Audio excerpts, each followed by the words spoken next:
Well, welcome to Book by Book for March 24th.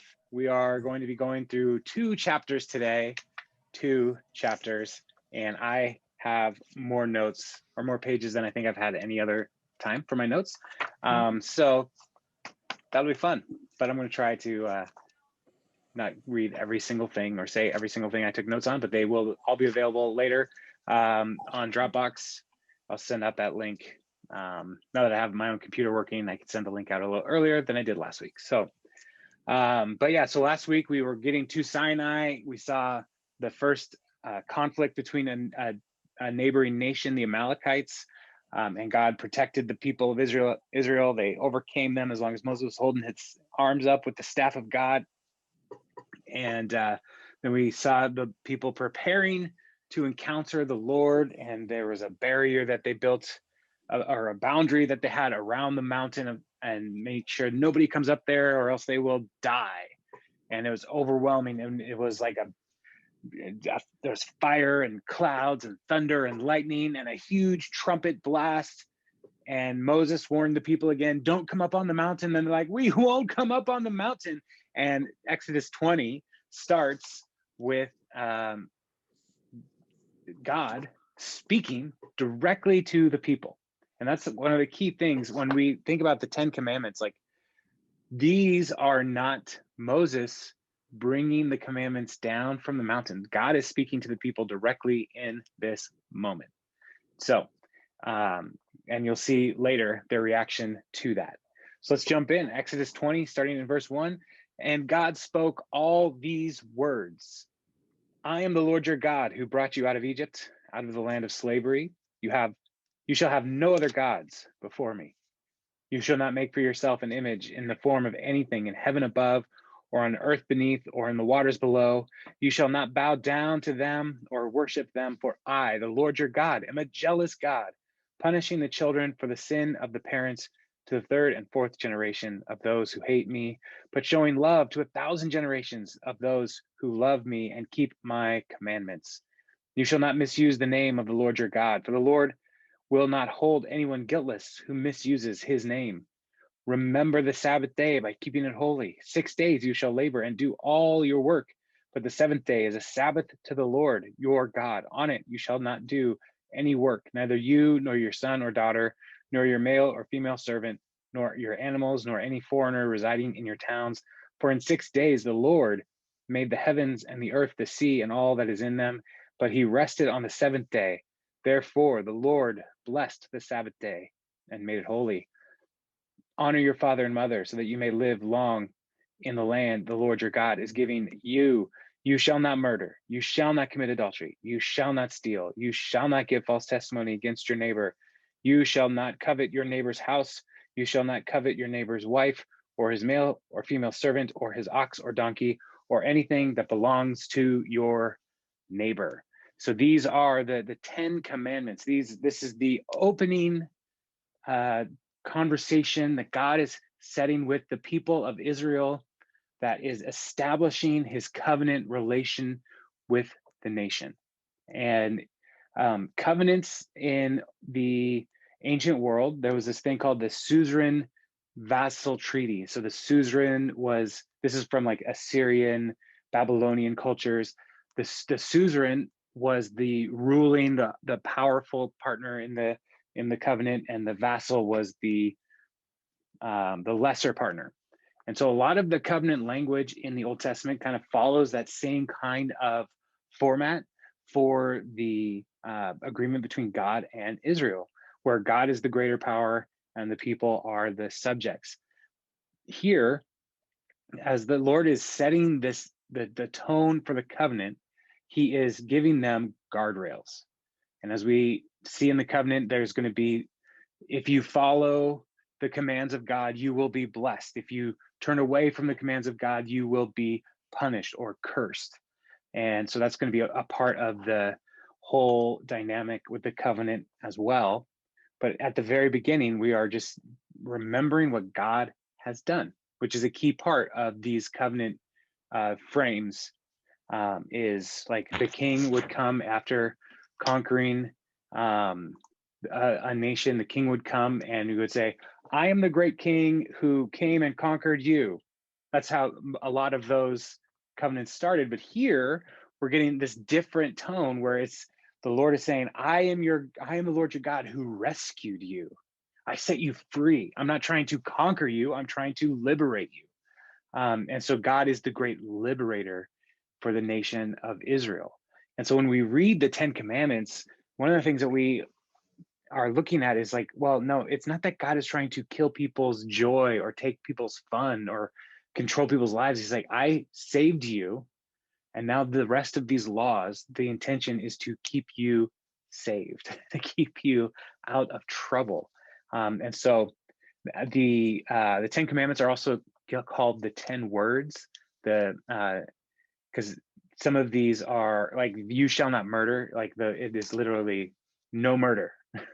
Don't do it. That's it. And so, in the Hebrew, they do come across as just single words. And there's some different variations on where the Ten Commandments actually are. So, like in the Hebrew tradition, the first commandment is, "I am the Lord your God who brought you out of Egypt, out of the land of slavery. You shall have no other gods before me." And then in the Protestant tradition and the Catholic tradition, usually the Ten Commandments start with, "You shall have no other God before me." And so there's some variation in how people do the counting, but still we hold this as the primary way that God began the covenant relationship with the people. Um, and the theme throughout Exodus so far is how the Lord liberates his people from slavery. And so here again, we have this key truth that God did this saving work. I am the Lord your God who brought you out of slavery in Egypt. And that is the reason why he can make these demands of the people, like, don't do these things, because he wants them to stay um, faithful to him. And the one of the parts of this relationship with the people is this their covenant faithfulness. There is they're called to be loyal to the Lord, to be Hesed.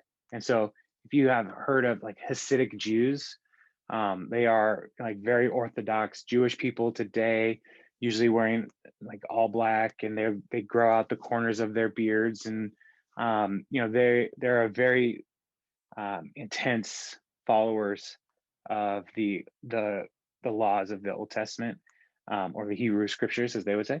That the Hasidic is, they're saying like, we are trying to be faithfully loyal to the commands and the covenant of the Lord. And so because God has rescued us, we are called to be loyal. And that's one of the key things about faith is, and even as we move into the New Testament, like James says, faith without works is dead. And so, yes, we do believe that God saves us and rescues us from the power of sin and death. But faith that is just a mental assent that's not actual faith. Like, faith needs to be acted out. And so when we talk about faithfulness, we're talking about loyal obedience to the Lord.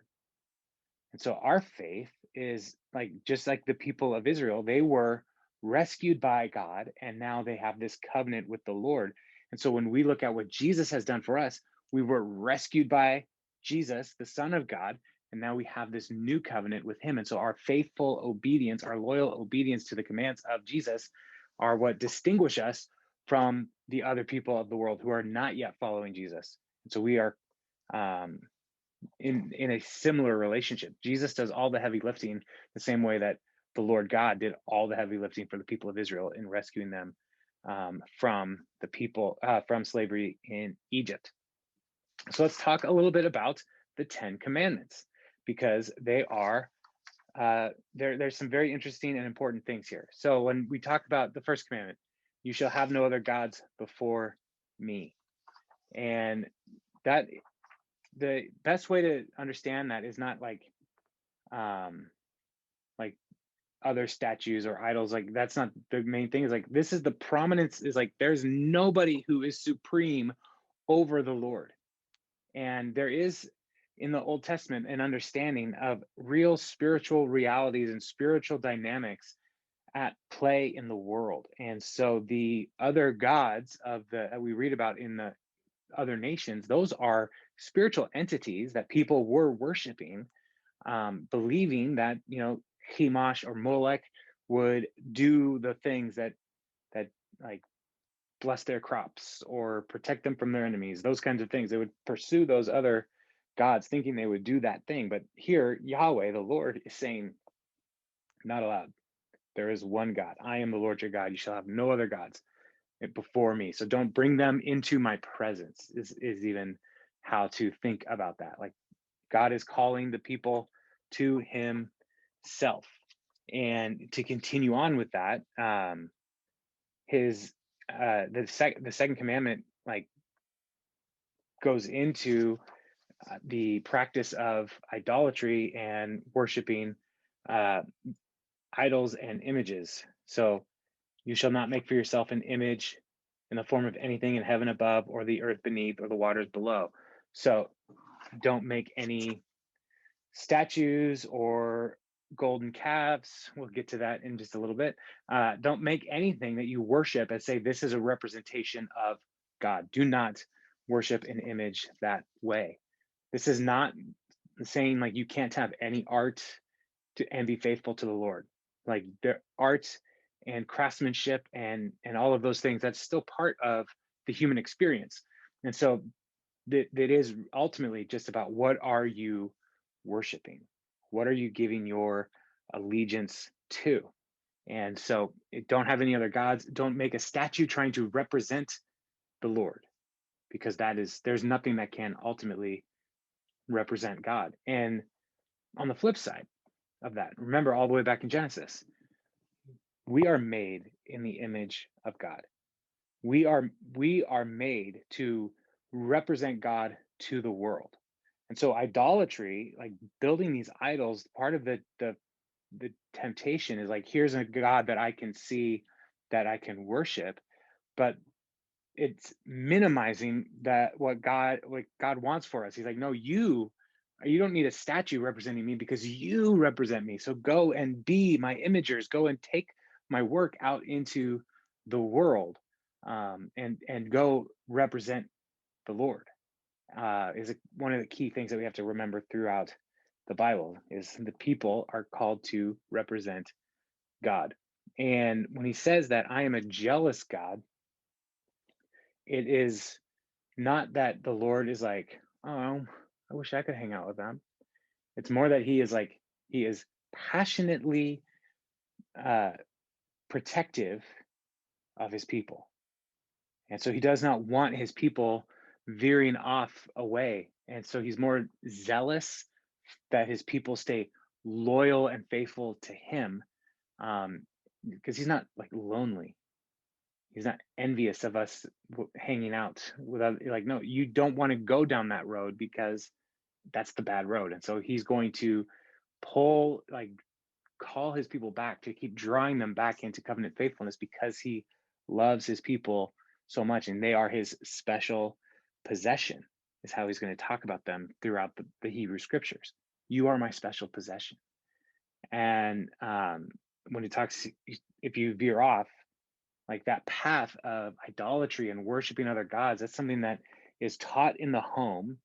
And when he says, like, I will punish the sins of the fathers on the third and fourth generation, it's not that they, like, your grandpa did this and so you're still dealing with this. It's like, it's more that your grandpa is doing this and he passes that on to your dad, and your dad passes it on to you, and that's why you keep going in these cycles of vengeance. But as soon as the people repent, there's an opportunity to come back into covenant faithfulness and to be restored. And the faithfulness of the Lord is to uh, he will show love to 1,000 generations of those who love me and keep my commandments. And so there's greater blessing in following God than trying to pursue your own path.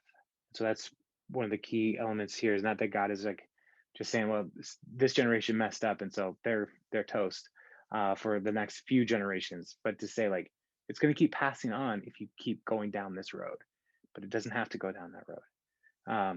And so that's the second commandment. One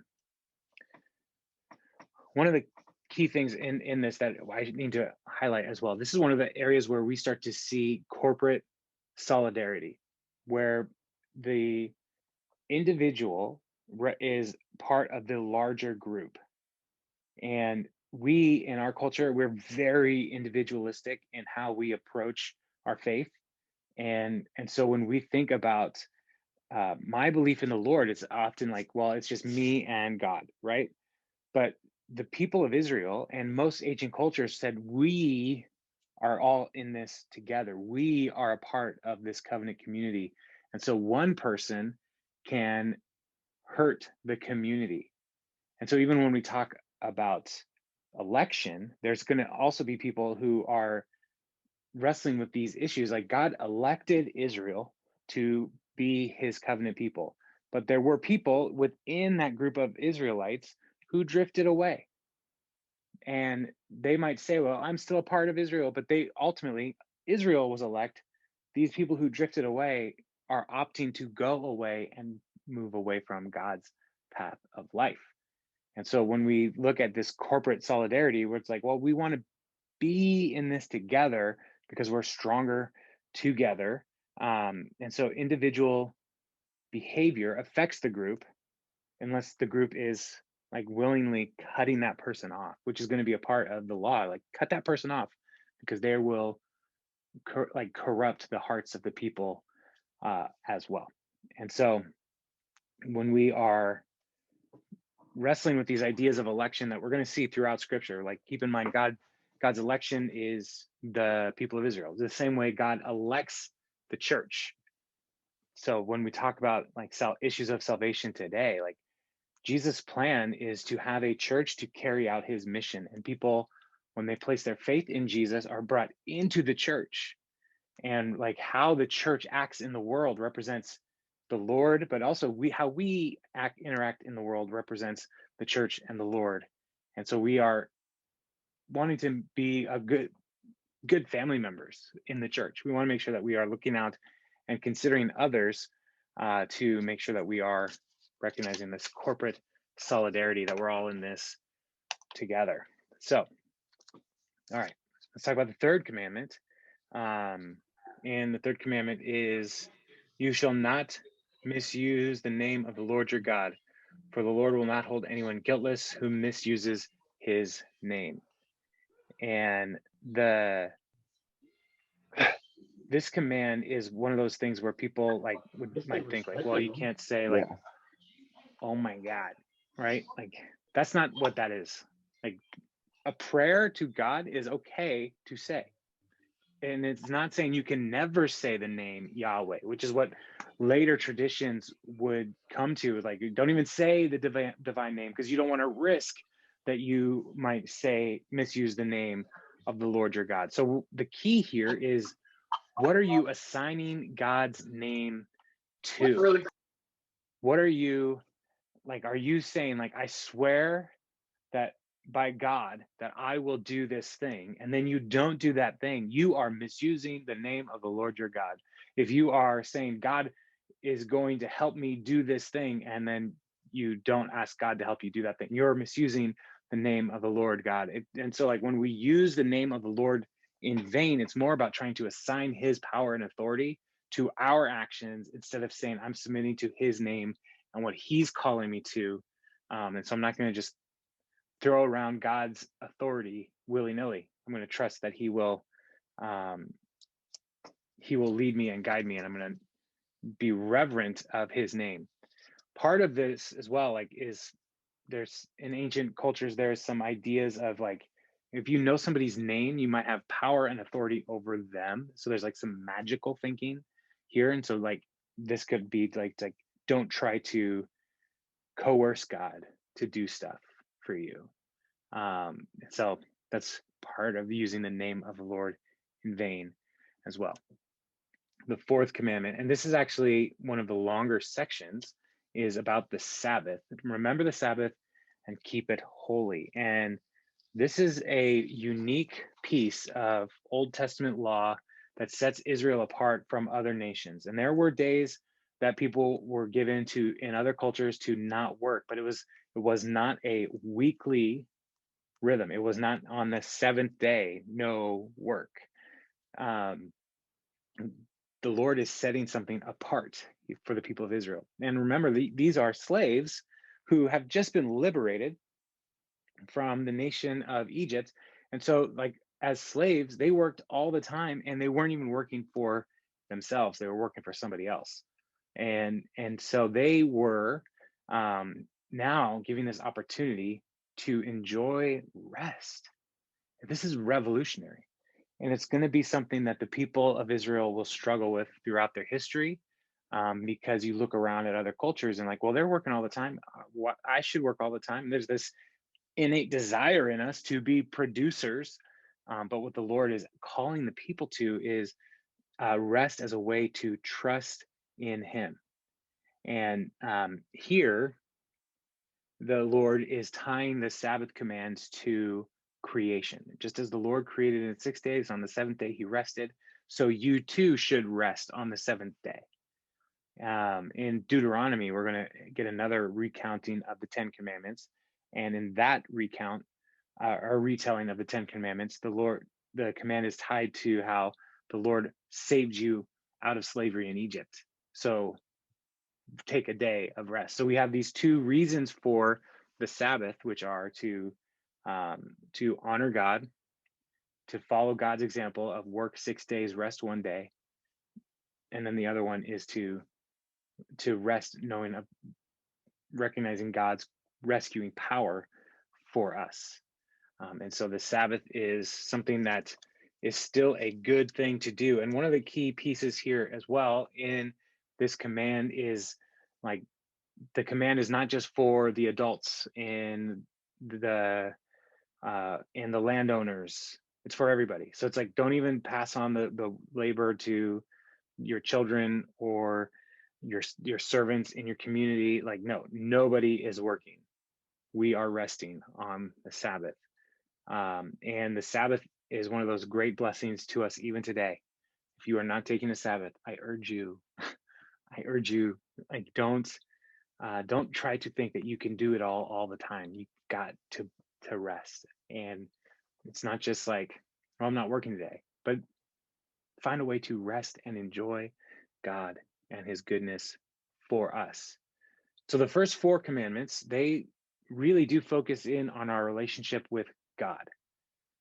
And so the next set of commandments, 5 through 10, they focus on our relationship with others. And so here we have this dichotomy, this not dichotomy, this framework of God's covenant and His commands is like, how do we honor God? How do we honor one another? And if you remember what Jesus says, what is the greatest commandment? He says, love the Lord your God with all your heart, soul, mind, and strength, and love your neighbor as you love yourself. And those are reflected here in the Ten Commandments, like those two distinctions, even though they are specifically mentioned later in the law, those commandments, one in Deuteronomy and the other is in Leviticus. And so, yeah, so honor the Sabbath, don't misuse the name of the Lord, don't make an idol, don't bring any gods, don't worship any other gods. Those are the first four. Now let's look at how we love others. And so the fifth commandment is honor your father and mother so that you may live long in the land the Lord your God is giving you. And this, Paul will later say that this is the first commandment with a promise. The promise is that you will live long. And part of the key, I keep saying the word key a lot, one of the fundamental principles of the covenant law and the structure of the nation of Israel is that the family is the hub from which all other elements of the culture will be fertilized. Like, if you are teaching your kids how to honor God at home, then the principle for the rest of the laws will like work their way out into the rest of the community if the home's healthy. And so when it comes to honor your father and mother so that you may live long in the land the Lord your God is giving you, it's saying like I am going to listen to what my parents are telling me, and I'm going to re- respond and obey and do the things they say. But also honoring is caring for your older relatives, your parents and grandparents, because like you are essentially investing in them with the hope that your own kids would see that you cared for your parents, their grandparents, and they will do likewise. That you will continue to foster these healthy relationships that will help sustain the society. And so like living long in the land is really about like caring for one another and making sure that we are looking out for our older relatives in a way that will support life. Um, and so, parent caring for parents is something that is not unique to the people of Israel, but it is, you know, God believed it was important enough to keep it in this verse 10 of the whole commandment. So commandment number 6 is you shall not murder, and it's in the Hebrew is like no murder, don't kill people. And murder, we'll get in a little bit later, but there's going to be several times in the law where there are commandments around how to, like if somebody has a premeditated murder or if it's an accidental death, like what do we do? How do we ensure justice? How do we limit vengeance? Like these are all in the law, but here it's just like life is important. Life is a gift from God. Don't kill people. Do not commit murder. And one of the reasons why is because that person is an image bearer of God. So here, as we are looking at the difference between like murder and self-defense, like those are different things, and there's going to be laws about that as we look at throughout. Like, there's an accidental death, there is self-defense, there's warfare, and those are all different. Murder is when it's like coming from your heart, you willfully kill somebody. Don't do that, is what the Lord is getting at there. Commandment number 7. All right, cool. Commandment number 7, you shall not commit adultery. And one of the interesting things here is, the Bible has some very clear instruction on human sexuality. And so we'll go into all of those different things as they come up over the next several weeks and months as we're in the books of the law. Adultery specifically is in the Hebrew understanding is when a man sleeps with a married woman. That's the key piece here for us to understand adultery. And some of these laws might sound a little weird to our modern ears, okay? And I understand that. But one of the reasons why adultery is such a significant issue in the law is because of protection of the family. And so adultery, like when people were getting married in Israel, like the wife, and I'm not saying like this is I'm not saying I'm totally on board with what I'm about to say, but this is what the belief is. The wife is essentially the property of the husband. The wife and her children are a part of the line of inheritance that is tied not just to this is a family, but tied to the future generations, to the land, to all of the different things that the people will see as their inheritance. And so for a man to sleep with a married man and bring questions into that line of inheritance, that's a big deal. That can mess up the whole society. And so, like, fundamentally, do not sleep with a married woman is like what this law is saying. Do not commit adultery. There's going to be all kinds of other commands about human sexuality, fornication, sex cult worship kinds of stuff that are happening in the nations around, and God will speak to those things in the law, but here it is specifically saying, again, protect the family, protect the lines of inheritance, protect this nucleus from which the rest of society can flourish, protect it. And so honoring your parents is a part of that. And do not commit adultery is also a part of those lines of protection. And following up after do not commit adultery is do not steal. So stealing is essentially like right in that same line of like if you take a married woman, that is a bad thing. If you steal from anyone, that is also a bad thing, and that's adultery is a form of thievery. If you think about it, though, in the ways of protecting the family lines. Um, and so when we think about stealing, anything that is not yours, you should not take. Do not steal, because the society works when we are able to trust that people are not out to just take things for themselves, but to say, like, that's yours, and I recognize your authority over those things. I'm not going to take them from you. So do not steal. Number 9, do not bear false witness. Don't lie. Don't, and specifically, like, don't talk about your neighbors in a way that will slander or diminish them. Don't let your yes be yes and your no be no. Don't try to couch your words and try to make, like, like, just don't lie. Just tell the truth. Life is a lot easier if you just tell the truth. And so as we think through these different charges, like to safeguard against lying, like if you were to, let's say in a murder case, um, like if somebody lies in a murder case and that person, an innocent person, is executed, that's like that guilt of murder goes to the person who lied about that other person. And that's one of the reasons why in like capital cases we'll see um, in the law, like these capital punishment cases, like if you are bringing these charges, you're going to be a part of the execution squad. You're going to be part of the community that's going to stone this person, because that guilt of, like, whether or not this is true or not, you're going to have to live with that. And so that's something to keep in mind with our when we look at these capital offenses and laws that lead to potential execution of people.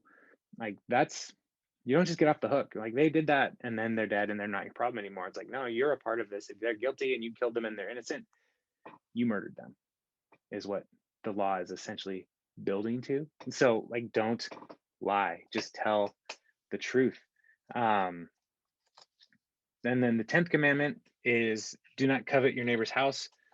You shall not covet your neighbor's wife or his male, female servant, his ox or donkey, or anything that belongs to your neighbor. And if you think about all of the different things that we just saw, like from murder, adultery, steal, false testimony, how many of those things are things that you can see that happen, but coveting is something that's coming from your heart.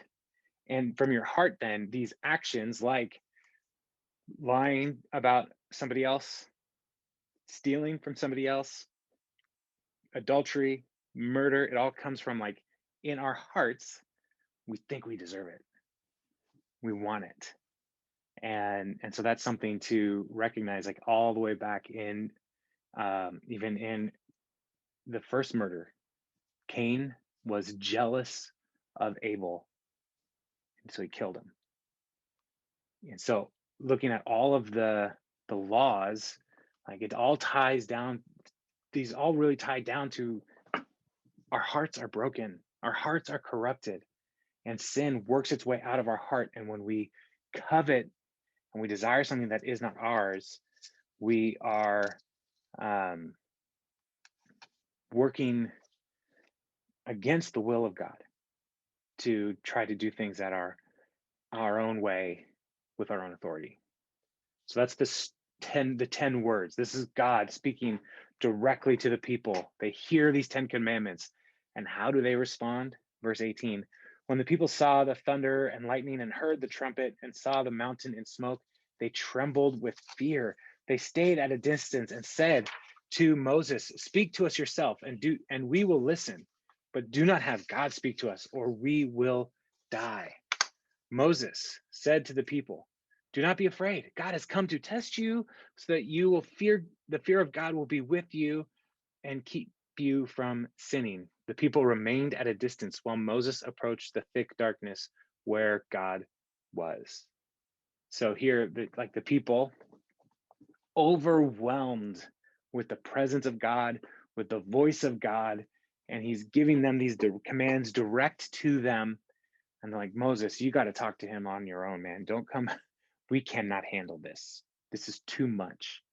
And Moses is saying, like, God wants you to understand his power, his majesty, his authority, and the fear of God is not like God wants you to be just trembling in fear and afraid of him all the time, but to like respect that this this God, Yahweh, is giving us commands, and we need to honor him because look at the power and authority that he has.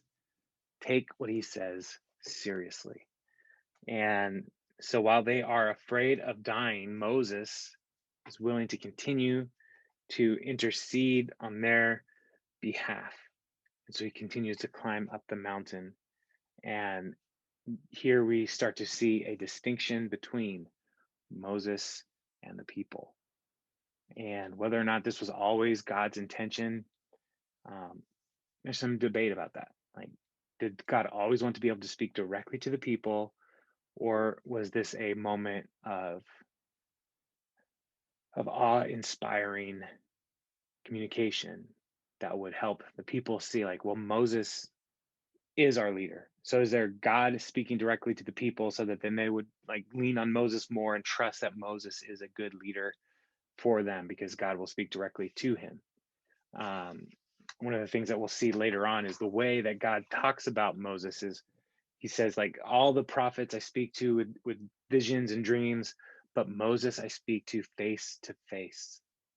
And that's the kind of relationship that Moses and the Lord shared that was unique to any other prophet other than Jesus, which we'll see Deuteronomy 18 months from now. So let's keep going because Moses is going up the mountain to talk more to the Lord. And in verse 22, then the Lord said to Moses, "Tell the Israelites this: You have seen for yourselves that I have spoken to you from heaven. Do not make any gods to be alongside me. Do not make for yourselves gods of silver or gods of gold. Make an altar of earth for me and sacrifice on it your burnt offerings and fellowship offerings, your sheep and goats and your cattle. Wherever I cause my name to be honored, I will come to you and bless you. If you make an altar of stones for me, do not build it with dressed stones, for you will defile it if you use a tool on it. And do not go up to my altar on steps, or your private parts may be exposed." So we are starting to unpack some of the commands about worship. So remember, the first part of the commandments were about worship. And so now Moses is getting more of clarity on what that looks like. And so again, reiterating, do not make idols. Do not try to worship me in the form of any created thing, is what the Lord is getting at here. But then also talking about, like, if you are going to build an altar, just use like things from the earth. Don't try to make like fancy carved rocks or anything. Like, if you're going to make earthen altar, like, build up the things from the earth and offer your sacrifice there. If you're going to use rocks, use the rocks as you find them. Don't try to make them beautiful. Don't try to shape them. Just let them be the rocks. And so we've seen people making altars in Genesis and in Exodus. They've been making altars as ways to honor the Lord. And so here we're just told, like, just keep them plain, keep them simple. Um, and so don't try to do any kind of masonry or anything like that. Because God doesn't need these altars to be a competition with other deities. And so like that's one of the pieces here, because other cultures worked very hard on their altars and to make sure that they would um, you know, be magnificent. We'll get to a temple, we'll get to the elements in the tabernacle and all that stuff, but most of the things in the tabernacle were hidden in the tabernacle. The people didn't see it. And so it wasn't about trying to like impress outsiders as much as a way of just saying like, we would just really want to honor you, God. We also see there's this call to priestly modesty here, where it's like, don't build an altar with steps, because people are above. If the people are too high above you, or the priest is too high above the people, you might see the priest's nakedness. And so like, be modest. So don't build those steps, like just do it all on the ground, so that people might not look and see the nakedness of the priest. And so the Lord is very concerned with modesty here, and to make sure that there's no tie to any kind of sexuality or fornication of any type tied to worship, which is a key part of a lot of different pagan cults at the time. There were uh, fertility cults where it was basically just an orgy. And so here the Lord is like veering so far the other way. Like, don't even go upstairs, stay modest. So um, let's look at chapter 21, because we're going to go. So we had some rules about worship, and now we're going to get rules about slaves and servants. Now, like, it's a bit of a shock, because these people were just slaves and God had liberated them. So what are we going to do with this information? So let's just jump in. These are the laws you are to set before them. The Lord is saying this to Moses: if you buy a Hebrew servant, he's to serve you for 6 years, but in the 7th year, he shall go free without paying anything. If he comes alone, he is to go free alone. But if he has a wife, when he comes, she is to go with him. If his master gives him a wife, and she bears him sons or daughters, the woman and her children shall belong to her master, and only the man shall go free. But if the servant declares, I love my master and my wife and my children, and do not want to go free, then his master must take him before the judges. He shall take him to the door of the doorpost or the doorpost and pierce his ear with an awl. Then he will be his servant for life. If a man sells his daughter as a servant, she is not to go free as male servants do. If she does not please the master who has selected her for himself, he must let her be redeemed. He has no right to sell her to foreigners, because he has broken faith with her. If he selects her for his son, he must grant her the rights of a daughter. If he marries another woman, he must not deprive the first one of her food, clothing, and marital rights. If he does not provide her with these 3 things, she is to go free without any payment of money. All right, so these laws might seem a little strange. So first of all, when we talk about if you buy a Hebrew servant, what is most likely happening in those situations is a person had fallen into some kind of debt. Could be because of famine, and they were unable to, or famine or drought, and they were unable to keep up the land and to provide for the family, and so they fell into debt. And so they would go to somebody who had more resources and said, listen, can I work for you to help pay off this debt? And so that person would become the slave of the landowner or the person who has more wealth. They are essentially working for this person. And one of the key pieces here is like, this is not in any way like how you're treating a foreigner. There are different rules for foreigners who end up in servitude in Israel. But right now, it's just talking about your fellow Jewish people. If they are in debt, you get them 6 years. They have 6 years to pay off their debt. The 7th year, they go free. They have that option to just completely go free, right?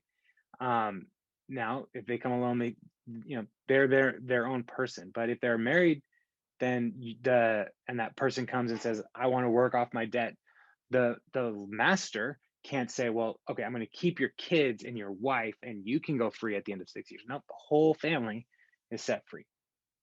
Now the master might have a female servant and a male servant, and then those two people might fall in love and get married, and great.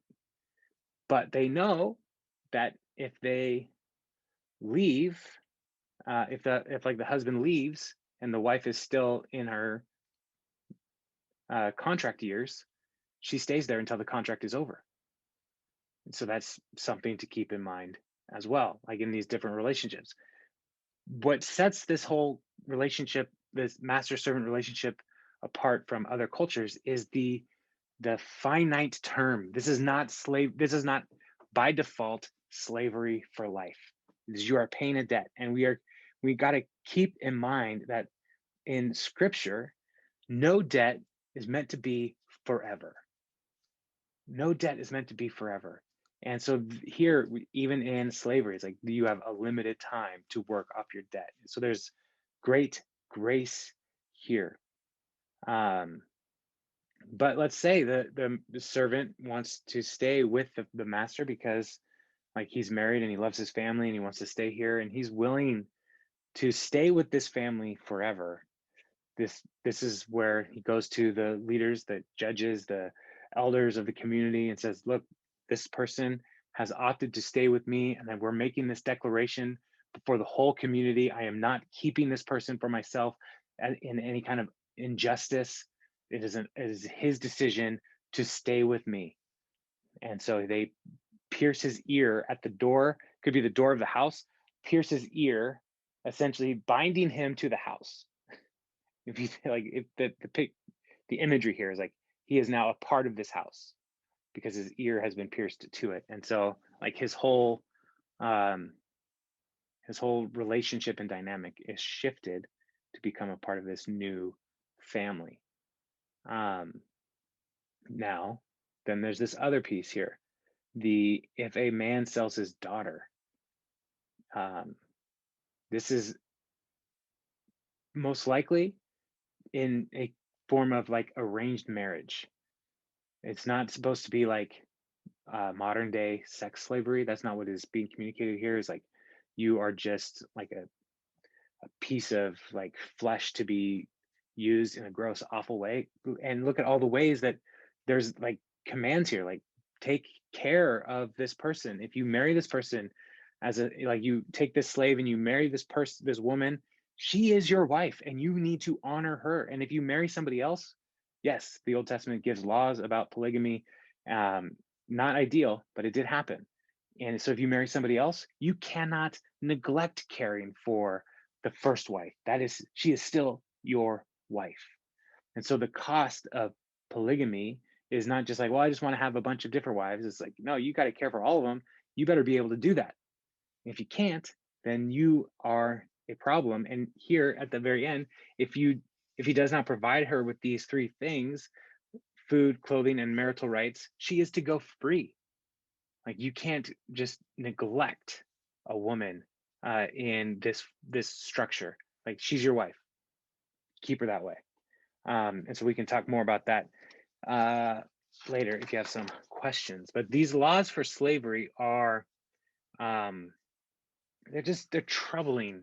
Like I get that, and our culture today like is very different than this culture, and so sometimes when we are reading passages of slavery, it's very much equated with like American history with slavery, um, but it is different than what the Hebrew scriptures are talking about, and so we need to keep that in mind. Like, yeah, it's gross in a lot of ways in our modern sensibility, but there's also these laws that provide protection and grace.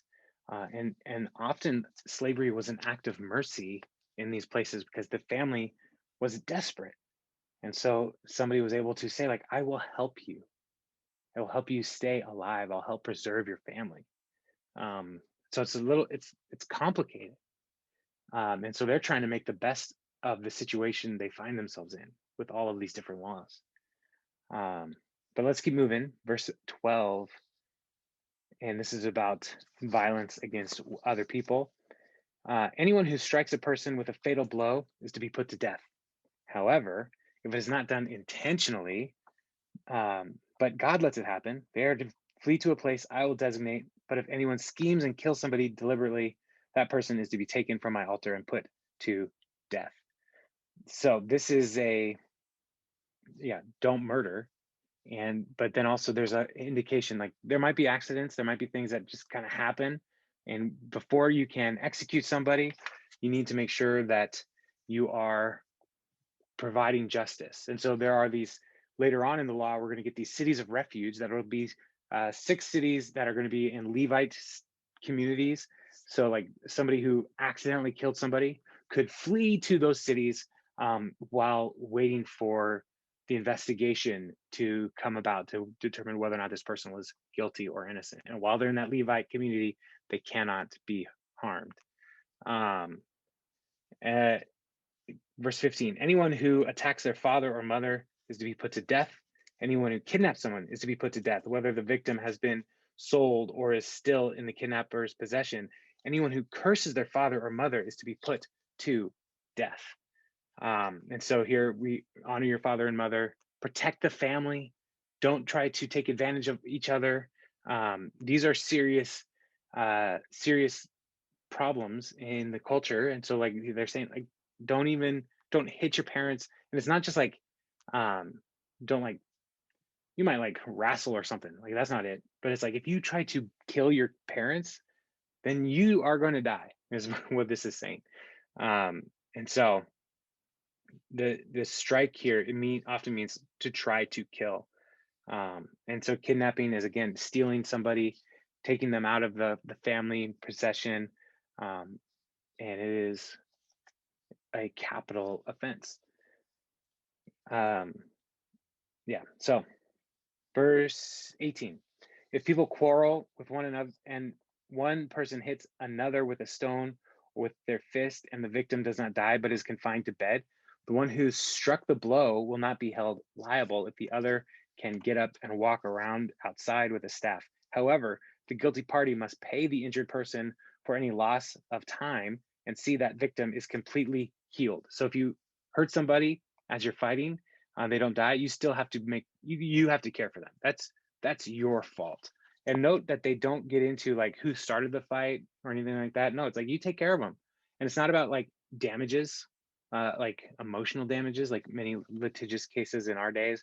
It's like, no, it's like just be a good member of society and take care of this person because they are your brother or sister in the community. They are your family. Like Israel is a big, huge family of people, and it's like care for one another. So if you can't handle pain for somebody as they're recovering from an injury you gave them, then don't fight with them. Don't even get into that. Anyone who beats their male or female slave with a rod must be punished if the slave dies as a direct result, but they are not to be punished if the slave recovers after a day or two, since the slave is their property.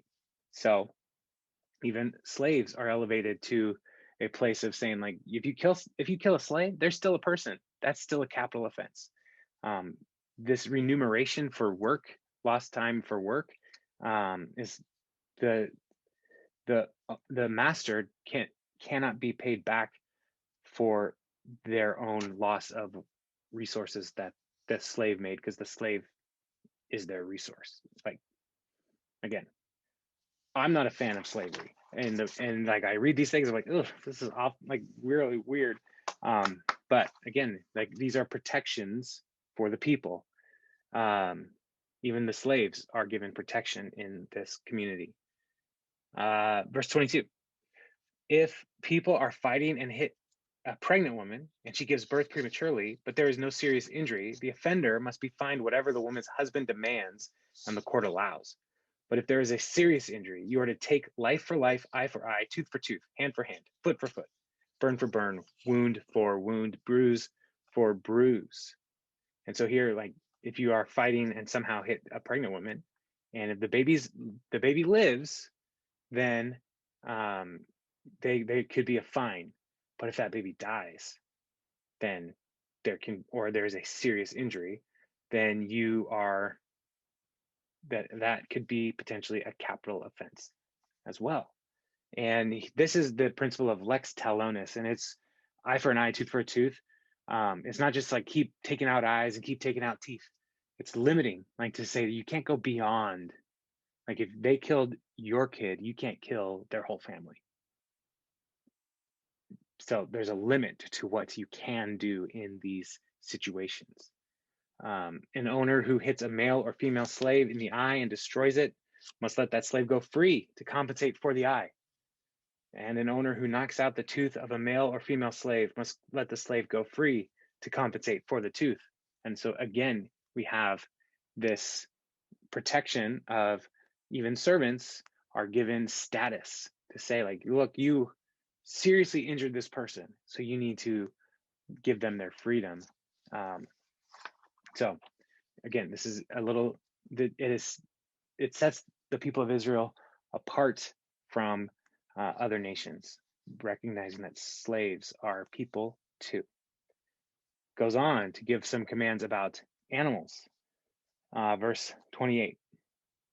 If a bull gores a man or woman to death, the bull is to be stoned to death, and its meat must not be eaten, but the owner of the bull will not be held responsible. If, however, the bull has had the habit of goring, and the owner has been warned but has not kept it penned up, and it kills a man or a woman, the bull is to be stoned, and its owner also is to be put to death. However, if payment is demanded, the owner may redeem his life by the payment of whatever is demanded. This law also applies if the bull gores a son or daughter. If the bull gores a male or female slave, the owner must pay 30 shekels of silver to the master of the slave, and the bull is to be stoned to death. If anyone uncovers a pit or digs one and fails to cover it, and an ox or a donkey falls into it, the one who opened the pit must pay the owner for the loss and take the dead animal in exchange. If anyone's bull injures someone else's bull and it dies, the two parties are to sell the live one and divide both the money and the dead animal equally. However, if it was known that the bull had the habit of goring, yet the owner did not keep it penned up, the owner must pay animal for animal and take the dead animal in exchange. And so, personal responsibility. You are liable for your stuff. And a bull that is able to hurt other people, and you know this, you're liable for that.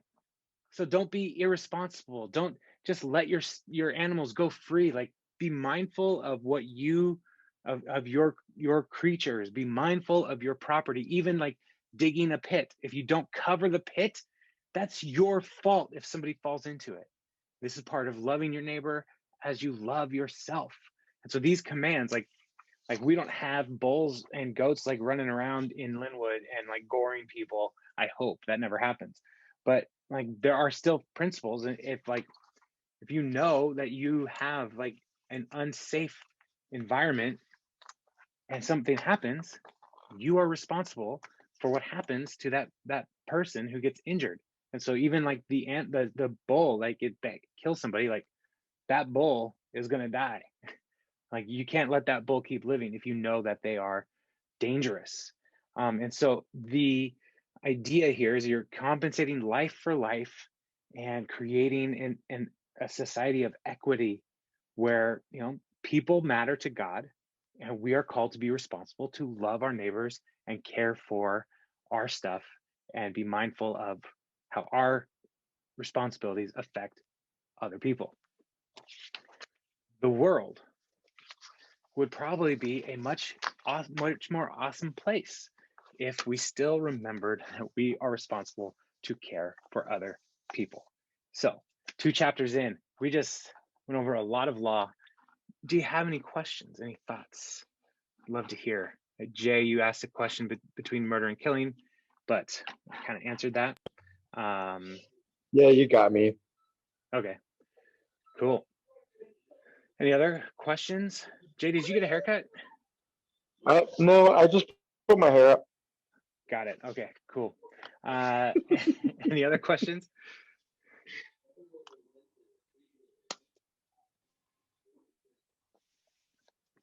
When it comes down to the Sabbath, what is really is there Is there? I guess there's a thin line between work and not work or no work. Yeah. So I mean, if I cut my lawn on the Sabbath, is that really work? here's where I make the distinction, Tony, because for the people of Israel, their work kept them alive. Like they didn't have like an office job, right? So office job work is, you're producing a thing, but then like you mow your lawn, that's not keeping you alive, Right. right? That's what I was thinking. Yeah. So like that's where we kind of have to try to figure out like what is the principle here? Like if the principle is like don't try to produce anything that will like make profit for you, that's a clear line. Like that's yeah, okay. All right. I'm not going to check my email on Saturday. Right? Or if I said someone is gonna cut my lawn and they said they're gonna come when it's my Sabbath, then I should say no, because that would be work. Right. See, that's where the trickle down here is happening, because like if you are taking the Sabbath day principle seriously, then you will want other people to also Sabbath. And so Yes. like you want to like if the work day or the work week in our society is Monday through Friday, and like we should try to protect that principle for other people, or to ensure like, hey, if you're working on Saturday, do you have a day off in any other week? Because I don't want to keep you from having a day off. Like that's a part of this as well. So like my Uncle Jim, he works in a warehouse. He's like a forklift driver for a warehouse. He works Monday through Friday. And then he comes to my neighborhood and he mows like the old ladies in my yard. Like this is his side gig. And he mows lawns like all weekend. And I'm like, I'm concerned for him for a lot of reasons, but it's like, dude, you need to rest. When are you gonna rest? And for some people, that just like he's not a follower of Jesus. So he's like, none of this like really matters to him. But it matters to me when I see people working like that. So like I am not gonna have him mow my lawn, partly because I can have my kids mow my lawn for free. But like I'm not gonna make him mow my lawn because I'm not gonna contribute to that kind of systemic Sabbath breaking as best I can. Does that make sense? So, but yeah, the difference for us personally is like, am I producing to stay alive, or am I doing something that is like recreational? Like, because mowing my lawn, like I love good straight lines in the yard, and that is something that just brings me joy. So, it is a recreational thing for me most of the time. So Jason, two questions. One is, can your kids mow my yard for free? And no, okay. Just wondering. Second question is, what if your uncle finds that restful to do that? Well, but he's also getting paid. Like he is doing this to make money. So Fair like point. someday in the week, we have to set aside the pursuit of generating wealth. And he's not making a lot of money, but like I know he likes to work. But even though you're like, oh, I just love my job, if you love your job, you never work a day in your life, but you're still making money. So like you're still pursuing that. Yeah. And so that's the danger that the Sabbath principle is trying to help us to not keep chasing after that money. So, yeah. Okay. But, Sandy. I learned before I ever became a Christian that God punished me when I worked on Sunday and made money. So before I was ever a Christian, I can remember telling my neighbor, God punishes me. I cannot work on Sundays anymore. And I found that if I do work on Sundays, I can do volunteer things, like I can make hats for the homeless or scarves or something like that. And I can do nice things for people. but there's no money involved and it's not a business. Otherwise, I get punished the full week for that one day. Yeah. Yeah, I think that is a good, like, what that punishment might look like could range for a lot of different people. But like, I think one of the key things is if you are working and all the time on your Sabbath day, you're going to be tired the rest of the week. Yeah. And you're going to feel like you're catching up all the time. And what the Sabbath does for us is it helps us to work from a place of rest instead of like coming to the Sabbath and being totally exhausted. Like, it recharges and gives us an opportunity to like let that rest motivate or energize the rest of the week. But if we are never putting anything back into that rest bank, we are just going to keep making withdrawals, and we're going to keep bouncing our energy checks. So, and checks are those things where you would have a piece of paper that the bank would send you with a bunch of numbers on the bottom, and you'd write fake money amounts. So no, I had to write a check this week. I was like, I don't even know where my checkbook is. So, I found it. So, all right. Any other questions?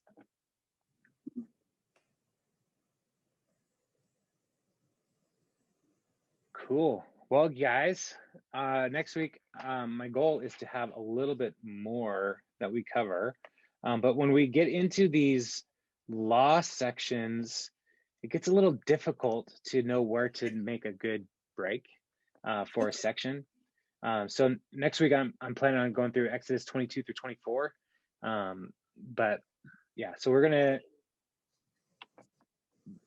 get into some stuff that's gonna seem kind of boring. I'm just gonna give you a heads up. Like, we're gonna talk about the tabernacle twice, because the way that Exodus is structured is like God gives instructions for the tabernacle, and then while Moses is getting those instructions for the tabernacle, the people are down at the bottom of the mountain and they're making the golden calf.